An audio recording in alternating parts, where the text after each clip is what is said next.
Sanay Gaarno Cusmaan waa wiil 19 sano jir ah dhaawac culus uu ka soo gaaray gaari uu ka shaqeynayay oo ku dul fariistay taariikhdu markay ahayd 5 bisha lixaad sanadkii tagay 2017 taas oo sababtay in uu laf dhabartu ka jabo.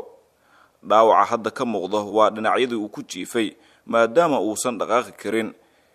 Dhibana Sanay Gaarno Cusmaan waxa uu hadda ku sugan yahay kaamka barakacayaasha Ex Xeradii 77 ee degmada Hodan ee magaalada Muqdisho. Dhibana Sanay Gaarno Cusmaan oo ka hadlay sida uu soo gaaray dhaawaca waxaanu ummadda Soomaaliyeed uu ka dalbaday in la caawiyo. waxaan ahay nin qaybta dambo ka dhinsananahay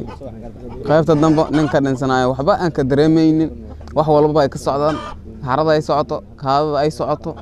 aan ahay hadda xitaa qaybtaas dambe xitaa wax laga goosanayo waxaan dareemayo ma laha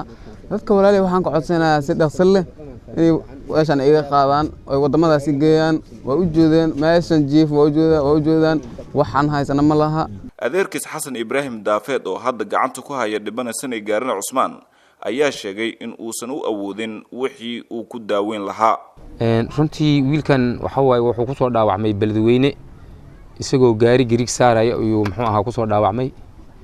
gariig ayuu saarayay marka ha saaro gariigii ayaa degay kadib markuu gariigii aari galay gariigii degay gaarigii ku soo degay ilaahay wuxuu xukmay laftaan dheer oo feertaan ah in ay jabto oo ayada ay feertaani jaban tahay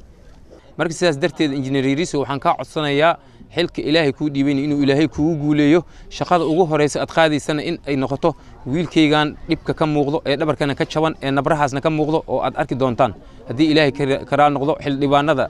maxaan ku raadmaa madaxweynaha ra'iisul wasaaraha ra'iisul baarlamaanka dhamaantiin waxaan idin ka codsanayaa in aad wiilkaasi aad wax igu qabataan ilaahay dartiina aad wax igu qabataan. Axmed Cumar warbaahinta qaranka Soomaaliyeed magaalada Muqdisho.